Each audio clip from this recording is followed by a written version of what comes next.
Olá, sejam todos bem-vindos a mais um episódio da Questão de Deus. Estamos aqui novamente, com os queridos parceiros de podcast, Everson. Longa data, hein? Exatamente, eu acho que a longa data tá a gente, né, Everson, agora, né? Exato. Porque alguém aí tava viajando, né? Tô achando que eu sofrendo algum tipo de bullying. Rapaz, o Léo, se a gente não vai buscar ele não vem, né? Parece que acontece aí. Agora é só internacional, cara. Não é... Em que as brasileiras. Tem as brasileiras tupiniquins. Quem via pensa. Isso foi legal, né? E assim, a gente tem trazido, né? Muita coisa legal. E estamos aqui hoje para trazer um tema que é intrigante, assim, no mínimo, para se dizer, e também, com certeza, vai agregar, por mais que essa palavra seja mal utilizada muitas vezes, agregar muito conhecimento, porque a gente vai falar de história, né? A gente vai falar sobre uma questão emblemática. Exatamente. O Antigo Testamento caducou? Essa é a pergunta de hoje. E é assim que a gente vai começar, né, Emerson? Opa, é verdade. Vamos fazer uma pergunta simples pra você. Sim ou não? O Antigo Testamento caducou? Nossa, sim, já Não. Short answer. não. Meu Deus. Então, com base nessa resposta, eu quero fazer a primeira pergunta do nosso dia. Vamos nessa. Ok, vamos lá. É uma pergunta polêmica. Ok. Podemos ou não ter muitas mulheres? Olha, você viu? Colocou na sinuca. Eu não tenho que conversar com a Thaís. Muito bem. Bom, quando se fala do Antigo Testamento, nós não estamos falando dos preceitos legais do pacto entre Deus e o povo de Israel, né? Então, assim, você tem os preceitos legais que estão estipulados na lei, né? E você tem o Antigo Testamento como um todo. São duas coisas diferentes. Nós não estamos mais debaixo da lei mosaica, né? E o Antigo Testamento como um todo, ele se relacionava com o seu período cultural de sua época. Então, naquela época existia, com certeza, a poligamia, né? Embora quando Deus fez Adão e Eva, ele fez apenas uma mulher para um homem, né? Ele não fez Adão e 3, 4, 5, 6 Evas, ele fez apenas uma. Então, o plano original de Deus, me parece ser claro, que era um homem e uma mulher. Mas depois, por causa das questões culturais e toda a realidade do momento, foi permitido que o homem tivesse mais de uma mulher. Mas aí quando a gente entra para o Novo Testamento, a gente vê que isso vai caindo e Jesus vai nos ensinando a realidade do casamento, cada homem com a sua própria mulher, né? Eu fiz essa pergunta, Everson, porque muitas vezes quando a gente vai tratar, né, das questões relacionadas ao Antigo Testamento, e a gente também vê aí muitas religiões que vão por outros caminhos e que acabam fazendo algumas leituras diferentes do Antigo Testamento. Então essa minha pergunta vai para a gente poder criar aí um paradigma para a nossa conversa de hoje, no sentido de que a gente está falando de um contexto mais amplo e não do contexto histórico e estrito do Antigo Testamento, né? E como você diz, sobre a questão legal, enfim. Então, acho que isso descontrai o nosso começo de podcast e deixa, assim, bem claro que a gente está tratando de uma temática específica, né? Que é a presença do Cristo ali naquele momento, né? Exato. É isso aí. E essa questão do Antigo Testamento, se caducou, né? É uma realidade que hoje em dia tem-se uma linha da teologia, né, ou de alguns pregadores aí, que dizem que o Antigo Testamento caducou. Quer dizer, eu não tenho mais nada a ver com o Antigo Testamento, pode até se, vamos dizer assim, né, entre aspas, rasgar, tirar ele das Sagradas Escrituras, né? Mas isso é uma questão completamente fora de um pensamento teológico saudável, porque o Antigo Testamento não caducou, a palavra de Deus não morre, a palavra de Deus continua ativa e viva. Agora, quando nós estamos falando de Antigo Testamento e Novo Testamento, a questão, acho que fica a confusão, fica aí. Por quê? Nós falamos de Antigo Pacto, né? Testamento é uma palavra lá do grego, né, que vai representar o pacto ou aliança. Então, Antigo Pacto e Novo Pacto. Com isso, nós temos 2 pontos referenciais, ou seja, Antigo Pacto está mais relacionado, tem uma referência no pacto feito entre Deus e o povo de Israel no Monte Sinai. E Novo Pacto é o pacto feito entre Cristo e a Igreja no Monte Calvário. Então, nós falamos Antigo Pacto e Novo Pacto. Agora, quando nós estamos falando de Antigo Testamento, nós nem sempre estamos nos referindo ao pacto em si, feito entre Deus e o povo de Israel, né? Que aí vai ser chamado de Antiga Aliança. Então, assim, nós não estamos mais debaixo da autoridade da Antiga Aliança. Ou seja, nós não precisamos mais cumprir os preceitos da lei mosaica. E é por isso que Hebreus capítulo 8, verso 13, vai dizer, chamando nova esta aliança, ele tornou antiquada a primeira. E o que se torna antiquado e envelhecido está a ponto de desaparecer. O que ele está falando? É que agora nós temos uma nova aliança, e a antiga aliança, que é o pacto entre Deus e o povo de Israel, feito no Monte Sinai, composto de leis e mandamentos, aquela antiga aliança, ela envelheceu, no sentido de que ela não tem mais autoridade sobre nós, no sentido de nós estarmos debaixo dela para obedecer os seus preceitos.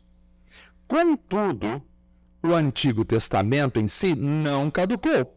Por quê? Porque Romanos capítulo 15, verso 4 vai dizer, pois tudo o que foi escrito no passado, e aqui ele está falando das escrituras hebraicas, que a gente vai chamar de Antigo Testamento, foi escrito para nos ensinar, da forma que, por meio da perseverança e do bom ânimo procedentes das escrituras, mantenhamos a nossa esperança. Então, quando ele se refere às escrituras, está falando sobre o Antigo Testamento, porque o Novo ainda estava sendo escrito. Então, o Antigo Testamento, ele tem muita coisa a nos ensinar.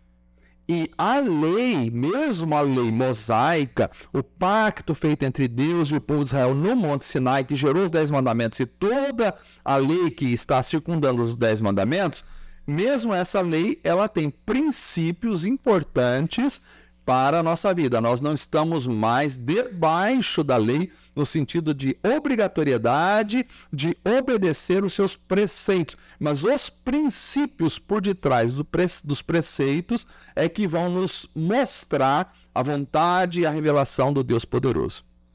Legal, eu acho que tem muita coisa legal, né, assim, para extrair, igual você falou, da questão dos princípios, né? E saber mais sobre a natureza, o caráter de Deus, como Deus tratou ali, né, o povo de Israel, os hebreus, tanto na época do Egito, também dos 40 anos no deserto, e tudo isso veio para ensinar também esses princípios que a gente está falando agora, né? E quais seriam, por exemplo, esses princípios que você acha que trariam ali algum destaque, né, que a gente também sabe mais a respeito de Deus hoje, que a gente pode saber um pouco mais, né? Porque eu acho que tem muitas dicas no Antigo Testamento, muitas mesmo, né? Dos profetas também, não só a questão de Israel em si, que a gente teve no último episódio também, a gente falou bastante a respeito de Israel, falou de como ele é um milagre vivo, né? Durante a história, mas além disso também tem os profetas, né? Se relacionando com Deus, tendo essas, digamos assim, direções de Deus, no caso, né? O que você poderia falar nesse sentido, Emerson? Muito bem. Então, assim, quando você olha para o Antigo Testamento, você vai ver, porque a Bíblia a gente chama de revelação.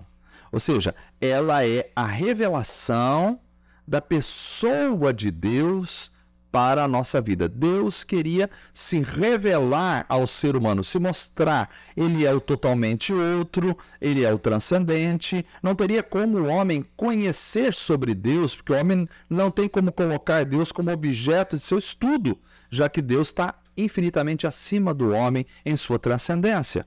Então, nós só podemos conhecer de Deus aquilo que Deus resolve revelar de si mesmo a nós. E como Deus revelou-se a nós? Revelou-se através das Escrituras. Então, nós temos o Antigo Testamento e o Novo Testamento como a revelação da pessoa de Deus, a revelação da vontade desse Deus para nós, a revelação da situação do ser humano, do caminho que o ser humano pode tomar e deve tomar na presença de Deus. Então, nós temos ali uma revelação de Deus. Ora, o Antigo Testamento está revelando Deus, assim como o Novo Testamento revela Deus. Algumas pessoas dizem assim, o Deus do Antigo Testamento é o Deus irado, nervoso, bravo. O Deus do Novo Testamento é o Deus de amor. Isso é um engano. Na realidade, o mesmo Deus do Antigo Testamento é o mesmo Deus do Novo Testamento. E o Antigo Testamento revela o Deus amoroso. Amoroso e relacionado. Esse é um princípio da revelação de Deus do Antigo Testamento. Deus é revelado como um ser amoroso. O salmista fala do amor de Deus, da grandeza desse amor de Deus. Então, assim, o amor de Deus é revelado no Antigo Testamento. Então, quais princípios, né? Você pergunta os princípios revelados no Antigo Testamento, os principais que eu vejo. Então, primeiro é que Deus é um Deus criador e senhor, que está ali, muito bem claro, ele cria, ele começa o mundo e ele comanda o mundo. Ao mesmo tempo, eu vejo um Deus relacional, aquele que quer se relacionar. Ele chama Adão para um relacionamento. Ele chama Abraão para um relacionamento. Ele chama Noé para um relacionamento. Ele chama Israel para um relacionamento. Então, Deus é um Deus relacional. Mas não só isso, Deus se revela no Antigo Testamento, além de ser um Deus de amor, um Deus poderoso, um Deus soberano, um Deus criador, um Deus de relacionamento, ele também é um Deus de justiça e santidade.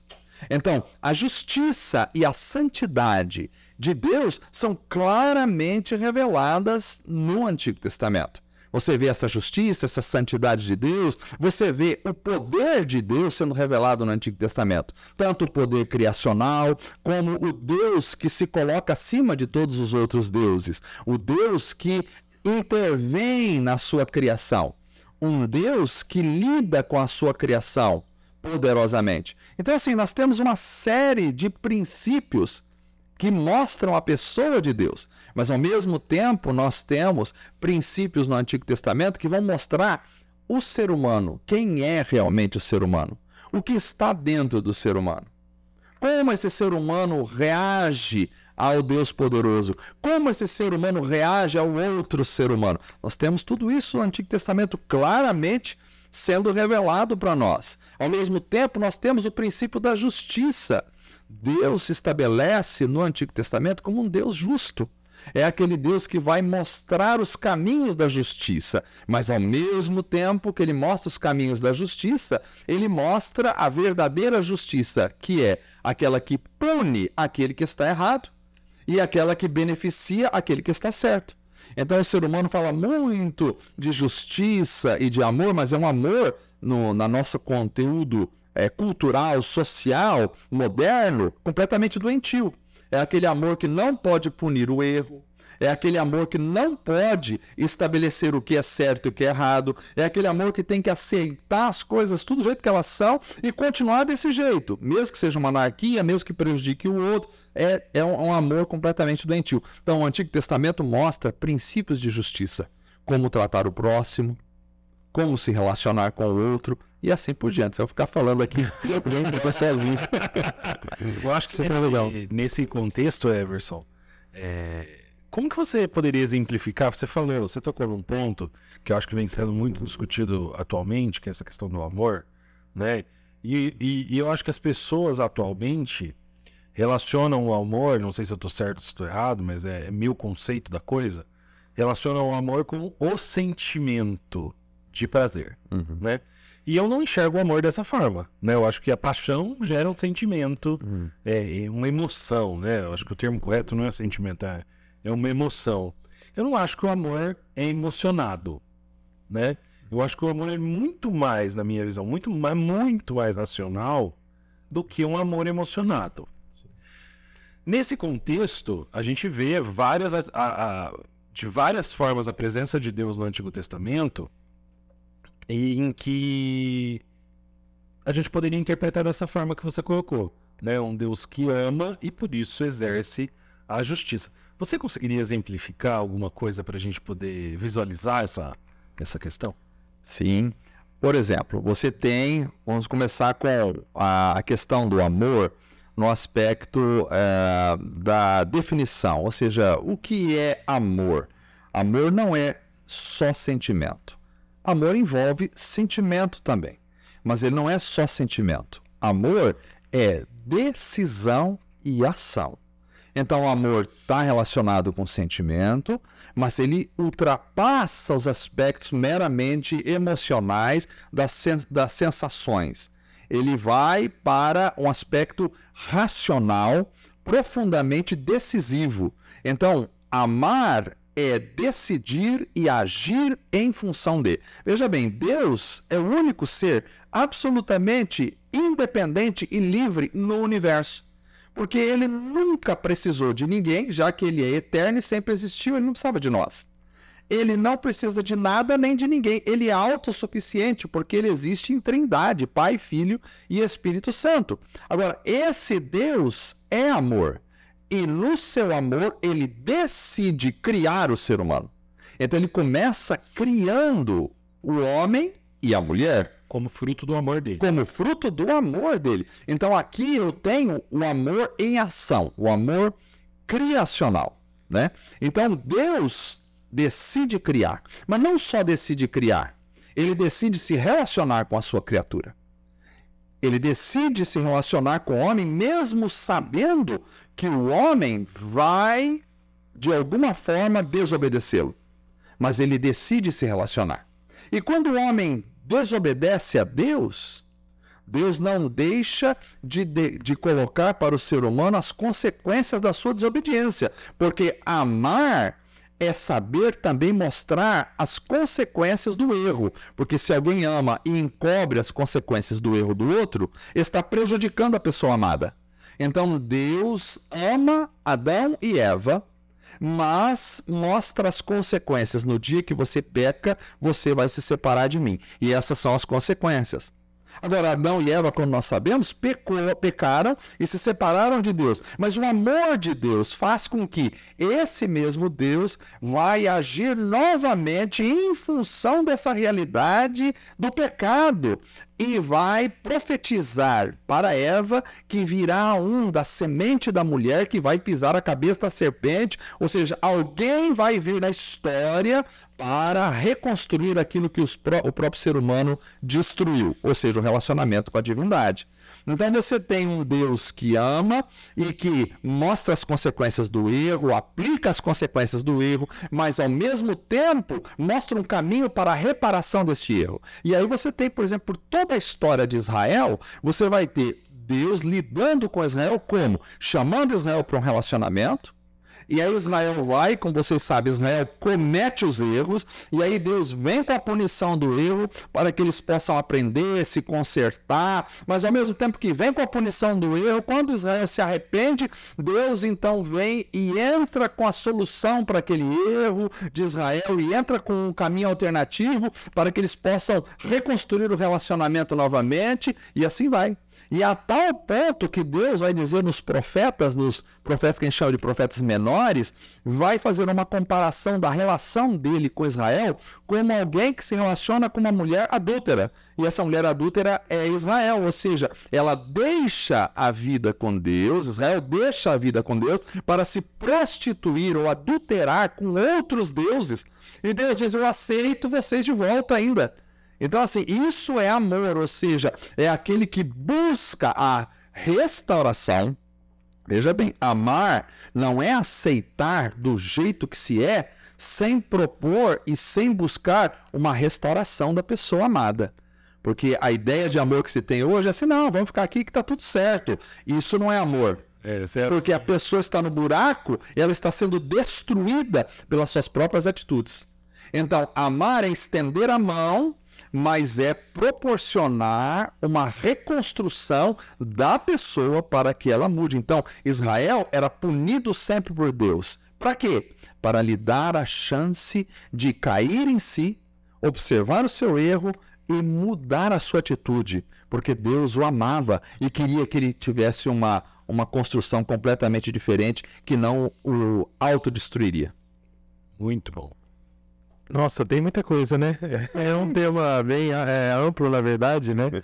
E você vai falando as coisas assim, as passagens, né? A gente vai lembrando, acho que essa de Israel também ser comparada, né? Nesse sentido, acho que era em Oséias, né? Também Exato. tem, né? O profeta, né? Manda ele casar com uma prostituta. Isso, Golden, né? Sim. Então enfim, tem várias histórias que vão aparecendo e a gente vai lembrando, né? E dentro disso, a relação de Deus com Israel, eu acho que tem essa mecânica, não? Esse ensinamento, né? Essa dinâmica, eu acho que é a melhor palavra, né? Para mostrar também como é o caráter de Deus durante todo esse tempo, enfim, até os dias de hoje também, que veio a graça, né? Isso é interessante também. E tem vários... Um outro ponto que a gente ia entrar também dentro desse episódio seriam as figuras, né, de Jesus no Antigo Testamento, né? Que tem essa ligação também, né, de anunciar já o que estaria agora, né? Do que já passamos, no caso, 2000 anos, né? Sim. Mas tem muitas figuras de Jesus, personagens também que são comparados ou com a bondade de Jesus. E também tem, por exemplo, até as questões do sacrifício que era feito no templo, né? E outras coisas que não existem mais, mas por conta da vinda de Jesus, né? Então eu queria que você falasse, não sei se eu abri muito assim. Vai ficar mais 3 horas. Muito bem. Então, você tem uma ideia de que a Bíblia é a revelação da pessoa de Deus. E aí, Deus se revela de várias formas nas Escrituras. E uma das formas é estabelecendo figuras ou protótipos daquilo que haveria de vir. Então, até mesmo a realidade de todo o culto do Antigo Testamento é encarada no Novo Testamento como sombra das coisas que haveriam de vir. Né? Então, a gente precisa aprender com as sombras e precisa aprender com a realidade das coisas. Ou seja, vai se construindo a partir do Antigo Testamento, onde a gente lança as bases para a compreensão do que é o pecado humano, de como aconteceu tudo e da santidade de Deus. Aliás, quem fala que o Antigo Testamento caducou, esqueceu de olhar, por exemplo, que no Novo Testamento, na primeira epístola de Pedro, por exemplo, você tem inúmeras referências ao Antigo Testamento e à lei de Israel, dizendo, olha, está escrito, sede santos, porque eu sou santo. Então, a santidade de Deus expressa no livro de Levítico, por exemplo, no livro de Êxodo, ela é abordada completamente no Novo Testamento. Então, assim, dentro das figuras, não tem uma série de figuras. Jesus disse, né, lá em Lucas, capítulo 24, né, verso 44, falando com aqueles homens do caminho de Emaús, Jesus vai dizer assim, era necessário que se cumprisse tudo o que a meu respeito estava escrito na lei de Moisés, nos profetas e nos salmos. O judeu, ele dividia aquilo que a gente chama de Antigo Testamento em 3 partes, às vezes em 2, às vezes em 3. Então, às vezes chamava de lei de Moisés, que eram os 5 primeiros livros, né, o chamado Pentateuco, profetas, né, que eram os profetas menores e maiores, que a gente chama de menores e maiores, e os escritos ou salmos, entende? Então, Jesus fala que a lei, os profetas e os salmos quer dizer, a totalidade do Antigo Testamento estava falando muito sobre ele. Nós temos uma série de salmos messiânicos, né? A gente tem uma série de textos na Bíblia que estão relacionados com o próprio Jesus. Então, assim, figuras de Jesus que nós vamos ter muito claras, né? Quer dizer, dá para falar aí a noite inteira quase sobre essas figuras no Antigo Testamento. Mas nós temos algumas figuras de Jesus muito claras no Antigo Testamento. Uma delas, por exemplo, é Adão. Adão era um personagem, né, que a gente chama de personagem cosmogônico, ele dá origem ao cosmos, né? É o primeiro homem que vem e que se origina, e que origina o cosmos a partir dele, origina-se o mundo a partir dele, né? Então, Adão, assim, ele foi criado de uma forma diferenciada do que o nosso nascimento natural, É o próprio Deus que formou Adão naquele momento ali, e a partir dali ele não vai nascer como a gente, da união de um óvulo com um espermatozoide. Adão é diferente. Ele tem um começo diferente. Foi forjado. Exato. Então, esse Adão, você vai olhar depois lá na frente, quando Paulo vai dizer na primeira carta aos Coríntios, capítulo 15, verso 45, Paulo vai dizer que Cristo é o último Adão. E por quê? Porque Adão era uma representação de Cristo, só que no Antigo Testamento. Adão era o primeiro que vem de uma forma diferenciada e que vai dar origem a uma raça. Cristo é o último, ou seja, é aquele que vem de uma forma diferenciada, porque Cristo não nasce da mesma forma que nós nascemos, né, da união de óvulo com espermatozoide, aquela coisa toda. Ele tem um nascimento diferenciado, e assim como Adão, ele vai dar uma origem a uma nova raça. Qual é a nova raça? A nova raça daqueles que vão ser uma nova criatura, uma nova criação, como o próprio apóstolo Paulo diz, agora a partir de Cristo Jesus. Então só que Adão mergulha a raça no pecado, Cristo levanta e salva a raça. Então assim, são personagens, né, que têm uma correlação com o outro. Não só isso, você tem, por exemplo, a semente de Eva, né, quando Deus diz, da tua semente vai sair um que vai pisar a cabeça da serpente. Você já tem ali uma profecia milhares de anos antes de Jesus nascer sobre o próprio Cristo. Porque nós sabemos que quem tem a semente é o homem. Mas Deus diz para Eva, da tua semente. Mas como da tua semente? É porque Jesus não tem a participação masculina no seu nascimento. Então já estava a profecia lá no Éden sobre o Cristo que viria. Você tem, por exemplo, Noé, que era uma figura clara de Jesus. Porque Noé vem como um salvador da humanidade. Noé constrói uma arca, aliás, a própria arca também era uma figura de Cristo no Antigo Testamento, porque a arca ela vai salvar as pessoas da destruição do dilúvio. E Noé era aquele que anunciava e que veio para salvar. Através de Noé, a raça foi preservada. Veio o juízo através de Noé, mas também veio a salvação. A raça foi preservada. Essa era uma figura de Cristo, porque Cristo veio, ele produz juízo para aqueles que não querem viver a partir do seu caminho, ou seja, o mundo já está condenado, quem não tem Cristo está condenado, mas ele produz também a salvação. Nós temos, por exemplo, no Antigo Testamento, né, o Abraão, a semente de Abraão, que é uma representação de Cristo, em ti serão benditas e abençoadas todas as famílias da terra. Isso está falando de Cristo, que vem da linhagem de Abraão e queria abençoar todas as famílias da terra com a sua presença. Nós temos Isaac, que era o filho de Abraão, que vai ser sacrificado, né? E que Deus fala, não mate o seu filho. E aquilo é uma representação do Cristo, que vai e vai sofrer o sacrifício por nossa causa. Nós temos um personagem maravilhoso no Antigo Testamento, que é Melquisedeque. Melquisedeque é uma pessoa que aparece do nada no Antigo Testamento, quando Abraão volta da guerra contra os reis, né? E aí aparece o Melquisedeque ali. Quem é esse Melquisedeque? Ele é retratado como o rei de Salém. E é retratado também como sacerdote do Deus Altíssimo. Ora, o sistema sacerdotal só vai ser estabelecido centenas de anos depois, porque nós estamos aqui em Abraão ainda. O sistema sacerdotal só vai ser estabelecido com Moisés lá na frente. E quem que é esse sacerdote? Isso é uma representação de Cristo. O que o Melquisedeque traz para Abraão? Traz pão e vinho, que era uma representação da ceia do Senhor, que era uma representação do corpo e do sangue de Cristo. Né? Então você tem uma série, aí dá para falar um monte mais de imagens de Cristo representadas nas escrituras hebraicas. Muito legal. Mas, Léo, quer ter mais alguma pergunta, Léo? Eu tenho várias aqui, mas eu acho que tem, né? Depende de qual caminho a gente vai seguir agora. Não, vamos lá. Falando do texto do Antigo Testamento, a gente tem... Hoje a gente recebe a Bíblia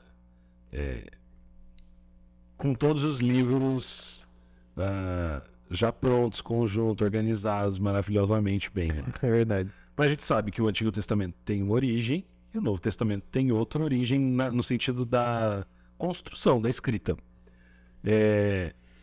Como a gente pode acreditar no Antigo Testamento? Muito bem. Vai lá. A pergunta eu entendo que é uma pergunta muito ampla, claro, mas assim, quantos anos não se passaram? Quantas traduções não se passaram?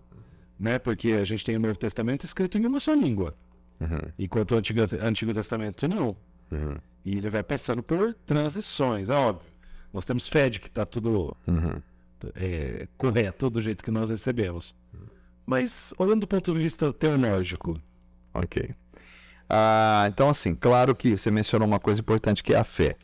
Toda religião, ela necessita da fé para ser estabelecida. Não existe nenhuma religião que não precise fundamentalmente da fé. Por quê? Porque a religião lida com o sagrado, com o transcendente. E o transcendente, o sagrado, ele não é o profano, o comum. Ele é o extraordinário. Ele vai além. Então, ele não pode ser provado cientificamente. Ele não pode ser observado do ponto de vista científico. Ele é algo sagrado. Então, necessita da fé para se acreditar. Então, quando a gente olha para as Escrituras, o primeiro processo é o processo de fé. Nós cremos que o Antigo Testamento é verdadeiro e que é a palavra de Deus, e nós cremos que o Novo Testamento é verdadeiro e é a palavra de Deus. Porém, não é só isso. Nós temos uma série de informações no Antigo Testamento que podem ser comprovadas do ponto de vista arqueológico. Então, quando você vai para a arqueologia, o Antigo Testamento fala de cidades daquela época, fala de povos, fala de realidades históricas, que hoje a arqueologia consegue comprovar muitas destas realidades. Nós não precisamos da ciência para estabelecer a nossa fé, porque nós cremos acima da ciência. Mas a ciência até hoje nunca conseguiu provar nada contrário ao que as Escrituras dizem. Então, quando as Escrituras falam alguma coisa, a ciência nunca diz, não, encontramos um artefato arqueológico aqui que podemos comprovar que a Bíblia está errada. Nós não encontramos nenhum erro no Antigo Testamento, nem no Novo Testamento. Fora disso, nós temos outro elemento importantíssimo que a gente chama de profecia. Então, nós temos centenas de profecias no Antigo Testamento sobre a vinda do Messias, sobre questões históricas no livro de Daniel, profecias estas que tiveram o seu cumprimento literal, inclusive em questões de detalhes, o local onde Cristo ia nascer, a forma como que ele nasceria. Então, assim, quando você tem profecias que foram escritas centenas, milhares de anos antes do seu cumprimento, e depois você olha do cumprimento para trás, você percebe que elas estavam autênticas. Então isso também é uma nova prova da credibilidade do Antigo Testamento e do Novo Testamento. Depois nós vamos para o Novo Testamento, nós olhamos que no Novo Testamento toda a teologia paulina, todas as ideias de Cristo, a mensagem do Evangelho, todas elas estão fundamentadas nas escrituras hebraicas. Jesus utilizava as escrituras hebraicas para fundamentar as suas ideias e os seus debates. O apóstolo Paulo utilizava as escrituras hebraicas para fundamentar todas as suas ideias teológicas. O apóstolo Pedro também, nós temos... Então, toda a realidade do Novo Testamento ela é fundamentada no Antigo Testamento. Isso é muito importante ser observado. Então, o Novo Testamento não chegou assim, caiu do céu.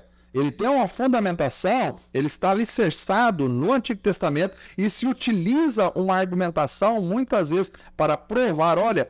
Eu vou provar para você que esse é o Messias que foi profetizado ontem. Lá onde? Lá no Antigo Testamento. Eu não vou chamar de Antigo, vou chamar das Escrituras. Está lá, os Salmos dizem isso, o Isaías diz isso. Então Paulo vai utilizar sempre o Antigo Testamento como uma prova de que Jesus era aquele que tinha sido... Ele fica citando. Exato. Nós temos centenas de situações do Antigo Testamento, né, em Paulo e no próprio Jesus falando do Antigo Testamento várias vezes. Obviamente eles não chamam de Antigo Testamento, chamam de Escrituras, né? Então, essa é outra prova da veracidade do Antigo Testamento. Agora, a composição. Então, a composição do Antigo Testamento foi escrito em hebraico, né? E alguns trechos em aramaico, que é quando os judeus estavam lá na Babilônia e a língua da Babilônia era o aramaico, e aí eles vão então escrever alguns trechos em aramaico. Então, os livros do Antigo Testamento vão sendo escritos e colecionados e guardados e copiados e recopiados pela comunidade ou pelas pessoas para quem eles foram endereçados. E aí, então, esses livros vão sendo guardados até chegar mais ou menos lá no ano 300 a.C., quando já se tem um conjunto de livros considerados sagrados pela comunidade de Israel, que a gente vai chamar de Antigo Testamento, que eles vão chamar de Bíblia ou Escritura, né? Aí o Novo Testamento vai também sendo colecionado, guardado, escrito, e vão sendo guardados pela igreja, e aí lá pelo século IV a gente já tem completamente definido o cânon do Novo Testamento e do Antigo Testamento. Então os judeus acreditam no Antigo Testamento, aqueles que não aceitam Cristo, né? E a igreja acredita tanto no Antigo Testamento quanto no Novo Testamento. E quando você faz uma comparação, porque a Bíblia ela demorou mais ou menos 1.500 anos para ser escrita. 1.500 anos. Isso eu estou utilizando aqui a datação mais ortodoxa, né? Porque hoje tem liberais na teologia, etc. Mas eu gosto mais da ortodoxia nesse aspecto. Então, na tradição mais ortodoxa, Moisés teria escrito o Pentateuco mais ou menos em 1450 a.C. E depois nós vamos ter aí, né, dentro de um século, você escreve todo o Novo Testamento. Então, no século I, no final do século I, está tendo já João escrevendo a carta do Apocalipse, né, o último livro do Novo Testamento. Então, nós temos mais ou menos 1.500 anos. E quantos autores escreveram a Bíblia? Mais ou menos 40 autores escreveram as Escrituras. Então, nós temos 1.500 anos de espaço entre do primeiro livro até o último. Nós temos cerca de 40 autores que viveram em épocas diferentes, em lugares diferentes e que escreveram em culturas diferentes, mas quando você vai olhar a Bíblia como um todo, ela tem uma temática única que perpassa toda a Bíblia, que é a revelação de Deus e a chegada do Cristo na história, né? E você não encontra contradições na Bíblia. Obviamente, você tem que olhar de certos aspectos para harmonizar os textos, obviamente, porque eles estão dentro do seu contexto cultural, histórico, religioso, mas não há contradições na Bíblia. Então, esse é um outro aspecto. E, terminando aqui, senão só eu aqui, você tem a Bíblia como um dos livros mais perseguidos na história. A Bíblia foi queimada em praça pública, a Bíblia foi proibida. Em muitos lugares ela foi perseguida, ainda é em muitos lugares perseguido, mas é o livro mais lido, deveria ser pelo menos, mais impresso da história, e eu diria que ela é indestrutível. Legal. Não, sensacional. Tem mais alguma pergunta, Léo? Eu tenho aqui. Eu tenho mais, se eu continuar. Essa é a sua rodada. É a rodada? Então vamos lá. Olha só, interessante. Eu vou perguntar uma questão mais de opinião mesmo, sua, Everson, no sentido de... A gente sabe, todos os livros são importantes, mas qual que você vê, assim, que seriam aqueles livros que mais chamam a sua atenção, ou pela revelação daqueles livros, ou por eles serem citados também, talvez, mais no Novo Testamento, ou então, aquele que você acha que é mais fácil ou mais interessante, na sua opinião, aqueles que são, né, alguns... exemplos assim. Olha, para mim é difícil, seria como escolher uma estrela olhando para o universo, né? Cada uma é particular, cada uma é maravilhosa em seus aspectos, assim. Eu gosto muito, particularmente, de estudar no Antigo Testamento as profecias de Daniel. Eu acho fantásticas, né? Porque eu gosto muito de escatologia. Então, vai ligar, o Daniel seria como o Apocalipse do Antigo Testamento, né? Então, eu tenho uma predileção pelas questões proféticas, escatológicas.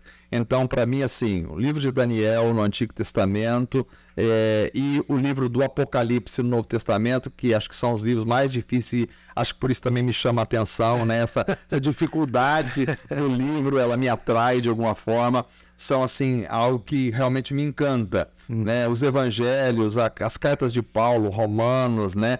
E outras cartas, assim, também são algo que mexe com o meu coração de forma especial. Legal, é isso mesmo. É uma curiosidade, né, que às vezes tem nessa... A gente, no caso, né, no episódio de hoje, falando de tantos livros, né, tem alguns que são mais históricos, outros têm mais personagens, outros evidenciam mais ali opiniões e assim vai, né? Sim, porque a Bíblia, na realidade, ela é uma coletânea, né, de livros, e ao mesmo tempo ela tem vários tipos de literatura. Então você tem na Bíblia narrativas, né? Linguagens narrativas, você tem a linguagem poética, você tem a linguagem profética, você tem a linguagem escatológica, apocalíptica. Quer dizer, é um apanhado, né, de vários tipos de estilos literários. Legal. Né? Então, assim, o livro de Gênesis é espetacular, né? Toda vez que eu leio o livro de Gênesis também, eu me transporto para aquela outra realidade. E em Gênesis ali está a fundamentação de muita coisa, né? Todo cristão verdadeiro que queira conhecer mais a Deus, a sua palavra, e conhecer mais o Antigo Testamento, não pode de forma alguma ignorar o Pentateuco, que é o Gênesis, Êxodo, Levítico, Números e Deuteronômio. São livros assim que vão trazer uma base estrutural para toda a compreensão da Bíblia. Muito bem. Deixa eu... Já citou essa temática. Eu queria fazer uma pergunta de opinião também. A gente vê aí um dilema moderno, né? Principalmente enfrentado nas escolas, que vai justamente no livro do Gênesis e na criação do mundo, né? E como contraponto, a origem do mundo a partir do Big Bang. E a pergunta da sua opinião a gente vê, obviamente, o livro trazendo o aspecto religioso de como o mundo foi criado, as pessoas e as coisas, e do outro lado a gente vê uma teoria científica que imagina como poderia ter sido criado o mundo se não fosse por Deus. Por que você acha que as pessoas têm mais facilidade em acreditar numa história? Se você for olhar fora do ponto da fé, as duas histórias são absurdas, porque um ser divino tira do barro a vida, e na outra, um choque numa geleia gera vida. Então, assim, olhando de fora, tanto da ciência quanto da fé, as duas histórias são um tanto absurdas. Por que você acha que o mundo moderno tem muito mais facilidade para crer que uma meleca eletrocutada gerou vida, enquanto a divindade não? Ou caos, né? É verdade. Muito bem. Tem um autor, o Léo, que escreveu um livro assim: Eu não tenho fé suficiente para ser ateu. Ele diz que para ser ateu você precisa ter mais fé do que para ser cristão. Porque acreditar que tudo que nós vemos, que toda essa realidade desse mundo perfeito, organizado, olhar para um corpo humano estruturado, organizado, para um cérebro humano, que até hoje a ciência, com toda a sua inteligência, não conseguiu desvendar as realidades mais profundas do cérebro. Acreditar que tudo isso surgiu do nada, porque essa é a teoria científica, ou seja, do nada, né? Porque, poeira e quem criou essa poeira? A ciência não diz, né? Havia uma energia, né? Que ninguém explica de onde veio. Da onde veio essa energia, que contraria a própria ideia da ciência, que a ciência diz que nada se cria, nada se perde, tudo se transforma, mas aí tem que ser criada alguma coisa, né? Do nada, que se criou, surgiu uma energia, apareceu ali. onde havia um poder muito grande concentrado, energético, concentrado como numa cabeça de alfinete. E de repente aquilo explodiu e daquela explosão formou tudo que nós temos hoje, né? Então isso aí, para acreditar nisso aí, eu acho que é mais fácil o camarada acreditar em, né, contos da Carol Shear, mas tudo bem. Então, por que as pessoas têm mais facilidade em acreditar nessas coisas? Bom, eu creio que por alguns motivos. Primeiro, porque às vezes a ciência ela passa teorias como se não fossem teorias, como se fossem comprovadas cientificamente, fatos. Então, assim, a teoria da evolução, a teoria do Big Bang não é fato comprovado. E nunca vai ser, porque o próprio método científico não tem instrumento para poder dar conta dessa teoria.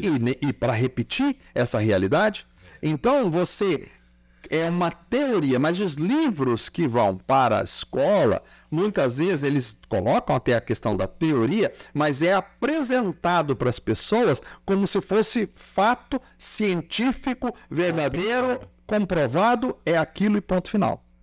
Então, não há muito espaço para as pessoas discordarem. O seu aluno não pode chegar lá numa escola, de repente, e discordar e falar, não, eu não creio, eu creio que Deus, ele é zombado imediatamente, porque a ideia que se passa é que aquilo ali foi assim e ponto final. As pessoas têm uma ideia, como se fala de ciência, as pessoas têm a ideia da ciência como inerrante. É um senso comum. Erra pra caramba. É um senso comum errado. Por exemplo, uma coisa tão simples, até pouco tempo atrás se falava, não se pode comer ovo, porque o ovo prejudica a saúde, que não sei o que, causa colesterol, não sei lá. Agora a ciência falou, comer ovo, quer dizer, posso ou não posso? Usa é sal. Exato. Exato. Então, assim, a ciência está se contradizendo toda hora, está mudando toda hora. E tudo bem. E tudo bem. Na cabeça das pessoas, ela sempre é inerrante, ela é divina, vamos dizer assim, né? Porque ela diviniza o homem. Ela faz com que o projeto... Por que as pessoas têm mais facilidade em acreditar na ciência do que em Deus? Primeiro, porque a ciência é posta muitas vezes como fatos inerrantes. Segundo, que por detrás disso, mesmo sem as pessoas saberem, há uma certa divinização do ser humano. O ser humano, o homem se coloca no centro, se coloca como... Ele é o cientista. Com a capacidade máxima de dizer o que é certo e o que é errado, e todo mundo deve seguir aquilo que ele disse, porque ele é a autoridade última das coisas e do saber. Isso aí, se você olha para a Bíblia, você vai descobrir que é a própria essência do que está no coração do próprio diabo. E é isso que fez com que Adão e Eva caíssem, porque ele disse para Eva, Deus sabe que no dia que você comer do fruto, você será como Deus. Essa palavra, como Deus, fez o homem cair. Então, a partir daí, o ser humano sempre quer se colocar como Deus, porque dentro do próprio coração de Satanás estava o desejo de ser como Deus e de tomar o lugar de Deus. E ele passou esse desejo para o coração do ser humano quando ele fez essa oferta. Então, o homem quer sentar no centro. Ele quer ser o dono de tudo e do saber e de toda a realidade. Então, qual é a ideia que vai prevalecer? É a ideia daquilo que o próprio homem criou. Se o próprio homem criou a teoria do Big Bang, da evolução, então é essa que deve ser seguida, porque o homem é a última palavra da história. Tem um terceiro elemento que eu acredito, você faz a pergunta muito interessante, o porquê que é mais fácil crer na ciência. Por quê?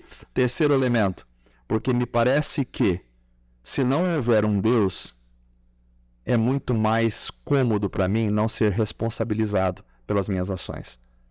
Então, se não há um Deus, se tudo foi criado pelo Big Bang, por um acaso, estamos aqui, eu não tenho que responder a nada nem a ninguém pelos meus atos. Mas em última instância, eu respondo socialmente, mas eu não respondo eternamente. Então, a presença de um Deus, ela me torna mais responsável, porque haverá um acerto de contas na história. As pessoas, às vezes, se não houver um Deus, o acerto de contas é aqui mesmo. Bom, eu meti uma bala na minha cabeça, acabei com toda a história. Não é assim? Existe um Deus, esse Deus é eterno. Esse Deus eterno vai impor responsabilidades eternas sobre as pessoas. Então, a partir daí, é mais cômodo para mim optar pela não existência desse Deus ou, no mínimo, por um Deus que fez, largou e deixou. E aí, quem comanda aqui sou eu. Então, se ele não tem nenhuma relação comigo, se ele não está nem aí para mim, ele na dele e eu na minha. Então, é muito mais cômodo. Talvez seja por isso que é mais fácil as pessoas acreditarem no absurdo da teoria do Big Bang e da evolução. E aí vem as mídias, e agora, né, que eu tenho que dar sempre um pitaco nas mídias aí, né, que vocês são os donos da... Não, tô brincando. Mas as perguntas aqui são tão interessantes que eu não consigo, né, como é um é outro vai e a gente vai embora. Então, assim, mas a mídia, ela me parece que tem esse prazer sempre em desmontar ou tentar desmontar tudo aquilo que é do sobrenatural divino e passar apenas uma realidade palpável. Ou supostamente palpável. Supostamente palpável. A teoria do Big Bang de palpável, vamos dizer assim, Não tem nada. Não tem nada. Então, assim, a mídia passa isso assim. Quem acredita em Deus é ultrapassado, é medieval, é retrógrado, é ignorante, é tapado. Essa mensagem, subliminar ou não, ela está nas produções muitas vezes midiáticas. E ela vai ficando forte porque as pessoas os cristãos vão se ocultando dentro das suas igrejas, e evitam falar de Deus porque parece tão antiquado, né? Exato. E aí, talvez... Eu tenho que dizer aqui que exista uma mente, né, talvez entre aspas, exista uma mente maligna por detrás disso, que comanda, né, essa realidade toda, porque Jesus disse o mundo jaz no maligno, e que faz então com que as pessoas desacreditem ou caia na chacota para as pessoas as questões espirituais mais sérias da vida. E aí, então, é mais fácil acreditar que eu sou o rei da história e que tudo veio assim por acaso e que eu não tenho que me reportar a ninguém. Talvez, Everson, pior é que isso, né? Eu vejo que cada vez mais existe um esfriamento tão grande da presença de Deus na vida das pessoas que não só elas ignoram ou repelem ou refutam, elas simplesmente não pensam nisso, que eu acho que é pior das situações, né? Eu vi outro dia alguém falando na internet aí, o barulho é tão grande que a gente já não consegue mais ouvir a voz de Deus. Exato. E é verdade, a gente vive num barulho, quando diz barulho, não é barulho em si, mas é tanto compromisso, tanta interferência no nosso dia a dia. Exato, é igual, por exemplo, quando se fala da morte, o cara não fala isso, as pessoas preferem não pensar, porque não pensar sobre a situação lhe dá uma sensação de que não existe, né? De que não existe, e de que deixa isso para resolver depois, se existir eu vejo isso amanhã. Exatamente, vai deixando, né, questões importantes sempre para depois, né? Interessante, né? Muito. Olha só, nossa, tem muitas coisas, acho que a gente tem que fazer o número 2 desse episódio também, porque... enfim, tinha separar tantas coisas, mas é legal isso, porque é muito dinâmico, a gente vai para outros caminhos também, mas dentro do assunto, né? Sim. Isso é o mais importante. E lembrando também das questões, falando da vida após a morte, parece que é uma questão mais atual mesmo, que as pessoas não acreditam nisso, porque até, se for ver antigamente os filósofos, etc., ninguém questionava isso, já era fato que após a morte, isso tudo aqui era, igual muitos falam, era maia, né? É uma questão de... ilusão, né? Que isso aqui é tudo transitório, né? Que as verdadeiras questões realmente era com a alma, o espírito e etc, né? E isso fica uma questão para nós aí também para refletir, né? Como a sociedade tem caminhado também para essas interferências e igual o Léo falou também, desses barulhos que vão tentando tirar o foco, né? E das correrias que a gente está tendo aí também durante toda a vida, a semana, os anos que entram e saem, parece que a gente não tá vendo nada, né? Não sei, gostaria de perguntar. Lá vem ele. Não, a respeito disso mesmo, acho que já falamos muito a respeito do Antigo Testamento. São quantos livros mesmo, Everson, no Antigo Testamento? Muito legal, Tarcísio. São 39 livros do Antigo Testamento. Há uma diferença aí entre as Bíblias protestantes e as Bíblias católicas. As Bíblias católicas têm alguns livros a mais no Antigo Testamento, que são livros históricos, como Tobias, como Judite, Sabedoria, Eclesiástico. Então, as Bíblias católicas têm alguns livros a mais no Antigo Testamento, que entraram para o cânon no Concílio de Trento. Em 1546 foi quando houve o Concílio de Trento e aí eles canonizaram, então, aqueles livros a mais. Há uma diferença de nomenclatura, então os protestantes vão chamar aqueles livros de apócrifos e os católicos vão chamar esses livros de deuterocanônicos, que é deutero segundo canônico, canonizado em segunda instância. Então, você tem no Antigo Testamento 39 livros na Bíblia protestante, na Bíblia católica, se não me engano, são 7 a mais, e você tem algumas adições ao livro de Esther, e no cânon do Novo Testamento você tem 27 livros e é idêntico tanto na Bíblia protestante quanto na Bíblia católica romana. Legal, maravilha. Gente, que momento fantástico nós tivemos hoje no nosso podcast, né? Vocês são bons perguntadores. Você Se deixar, a gente vai perguntando e emenda uma pergunta na outra. Daqui a pouco a gente vai embora. vamos ter que pular isso. Verdade. Mas eu gostaria de agradecer aí, Everson, todo o seu conhecimento compartilhado. Eu tenho certeza que nós vamos ter que fazer a versão 2 em esse, como de todos os outros, né? Porque sempre fica um gostinho de quero mais, mas eu acho que isso é importante, é especial, e graças a isso a gente tem esse espaço para poder compartilhar, né? Tarcísio, muito obrigado Eu que agradeço. presença e agradeço a vocês por terem continuado o nosso projeto enquanto eu não estava presente. Não, agora está de volta. Agora deixa eu falar Nós temos que criar até uma hashtag Volta Léo, né? de novo, né? Tomou conta do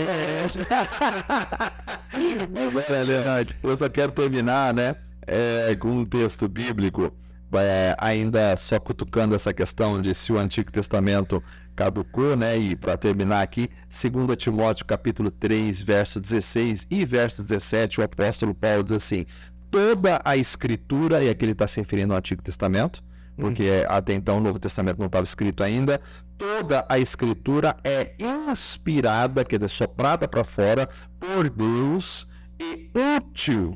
Então o Antigo Testamento não era útil, ele é útil, está no presente.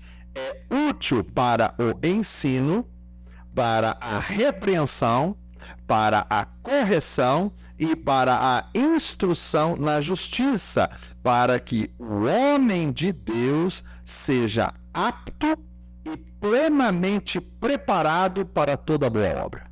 Então ele está falando aqui do Antigo Testamento, toda a Escritura. Leia o Antigo Testamento, leia o Novo Testamento e deixe Deus falar.